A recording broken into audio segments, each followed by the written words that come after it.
The Green Bay Packers take on the Chicago Bears in Week 18 of the NFL season. Now, this week is going to be a total crapshoot. Again, like last week, I will be posting my weekly picks in a post in the community tab.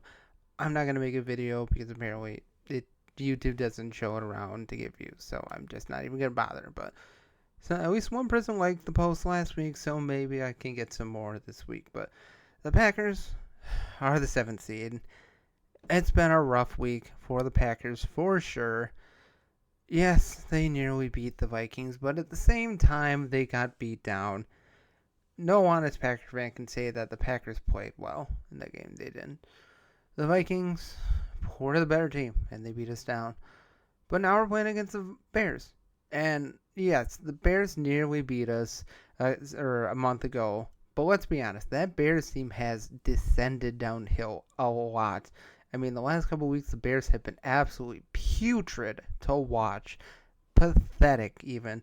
Watching them play against Seattle last week, I only saw like a couple minutes. I mean, they had that fumble return for a touchdown that was overturned. And other than that, there was just no excitement to be had. The Bears are just so bad. Caleb Williams has declined a lot.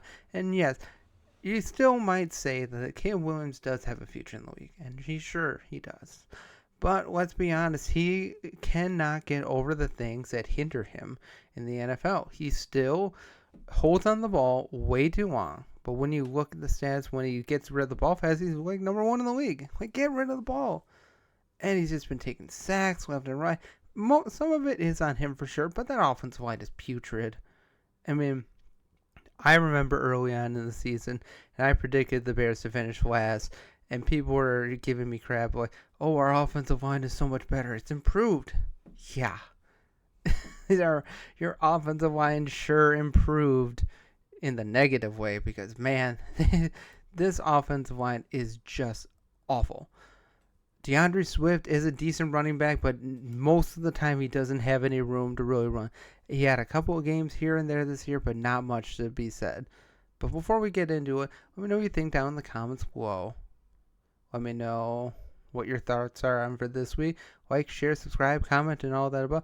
Let's get back to it. Like I said, the Bears have been putrid the last couple of weeks. Their defense has had some moments here and there, but really, they've just been outmatched. In every sense of the word, in every position, they are just outmatched. Sure, they still have good wide receivers. They still have DJ Moore. They still have Keenan Allen. They still have Rome Odunze. They still have Cole Kmet at tight end. And yet, they're 4-12. How is this team 4-12 with that receiving core? This receiving core was projected as one of the best in the league. DeAndre Swift, not the best running back in the league by any stretch, but top 15? Sure, very well could have been. Offensive line was supposed to be seen as a top 10 unit. They've been anything but. Caleb Williams was supposed to set the league on fire. In the first couple of weeks, he looked like he could do it. But let's be honest, Caleb Williams is the king of empty stats. He has been for most of the year.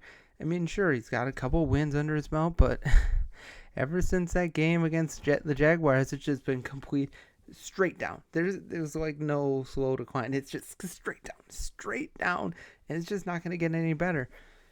Rumors are, I've heard, that John Gruden could be interviewed by the Bears to be the head coach next year. Bears fans, do you want to really go through that? Do you really want to go through that? Look at what he did with the Raiders. Just look at the quarterbacks he predicted would be good in the NFL. Christian Hackenberg, Paxton Lynch, guys like that. Oh, these guys are going to set the league on fire and be top guys for years to come. And most of the guys, Johnny Manziel too, most of the guys that John Gruden praised are out of the league. And we're only in the league for a couple years. Do you really want that in your coach? Thomas Brown, sure, he may be a decent offensive coordinator, although I've still yet to really see what greatness he has. He's obviously not a head coach. He just is not. The Bears have to nail this. The Bears have to nail the head coach pick this year, and I just don't know if they're going to do it. Now, for the game purposes, it seems like Caleb Williams is going to play. They have no intention of playing him. Um, I mean, there's probably no chance that he's going to break the record or tie the record of most sacks in a quarterback of the season. David Carr back in 2002 had 76, I believe. Right now, Caleb is at 67 sacks, which is just horrendous. How can you take 67 sacks? I'd probably say about 25 to 30% is his fault. The other 70% is definitely on the offensive line, but he does deserve a decent amount of credit for taking the really bad sacks. But the Bears could win this week. They're a putrid team. They're by no means a good team. It's just, the thing is, I think the Packers need to win. The Commies need to lose. Commies are playing the Cowboys. Cowboys are obviously shut down CeeDee Lamb for the year. Obviously shut down a couple other guys, DeMarcus Lawrence, and a couple other defensive players for the year. Can the Cowboys make enough of a push to push the Commies to like keeping their starters through most of the game? Maybe. I mean, Cooper Rush is no slouch. Rico Dowdle has had a really good year, but I think it's a long shot to expect the Cowboys to win. And for that reason why I think the Packers could very well be sitting their starters by halftime. Important note, I will be at that game. I will be trying to get footage. Sorry for the lack of footage from the last game against the Lions. That game was putrid. Plus, it was raining nonstop, so it was really hard to get some actually good footage without having my phone get completely soaked. I mean, it wasn't a great time. Jordan Love, we'll see what he can do, how long he plays. Josh Jacobs probably plays a couple drives, and then I expect Chris Brooks and Emmanuel Wilson to take out the rest of after the second quarter, probably. Defensive wise, probably use most of the starters for at least the first half. And we'll see if there's scoreboard watching. We'll see how close the game is between the Commies and the Cowboys. Jordan Love, I'd say he plays at least 2 quarters, probably. Wide receivers, I don't expect Christian Watson to play this week. I expect to keep him resting until the wild card game next weekend. We already know Jair is out for the rest of the season. Again, that's such a big mess. He got injured right after the Jaguars game. That was the time where he should have gone under the knife, arthroscopic knee surgery.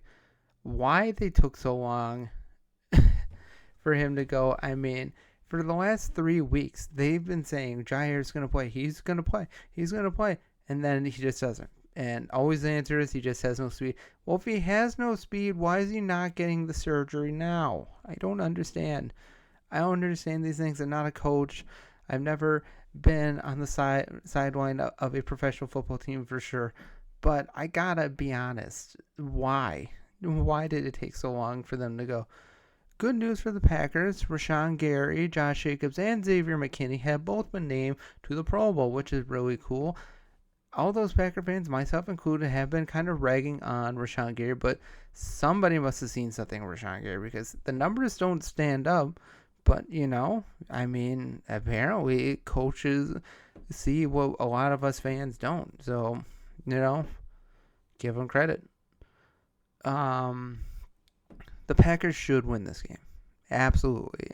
By any stretch of the imagination, if it was a Week 17, Week 16 game, Packers should blow out this Bears team because the Bears are just that bad.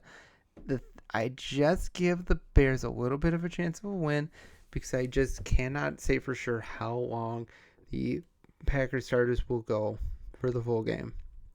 It remains to be seen how long they play. I would expect they at least all play the first quarter and most of the second, and then depending on how that game in Washington that game in Dallas, because that game is in Dallas, is going, maybe just maybe the Cowboys can make it interesting and keep the Packers starters still playing for the number 6 seed. Because right now, as it looks like in the standings, if the Packers win and the Commies win, Packers play Eagles week or in the wild card playoffs. The Packers win and the Commies lose. Commies play the Eagles, and the Packers, I do believe, would probably play St. Louis right now. Well, let's see, because if the Lions win the division, the Vikings go down to 5th. So the Vikings would most likely play the Falcons or the Tampa Bay Buccaneers. And yeah, I mean, maybe there's a small chance the Seattle Seahawks can still get in. Obviously, the Seahawks are still playing for something. So the most likely matchups are Packers, Eagles, and Commies Rams or Commies Seahawks. Maybe the Seahawks make it interesting, and maybe the Cowboys make it interesting and give the Packers a chance to go up to the number 6 seed and play LA. Although, let's be honest, I'd like to know, or let me know in the comments below for those watching.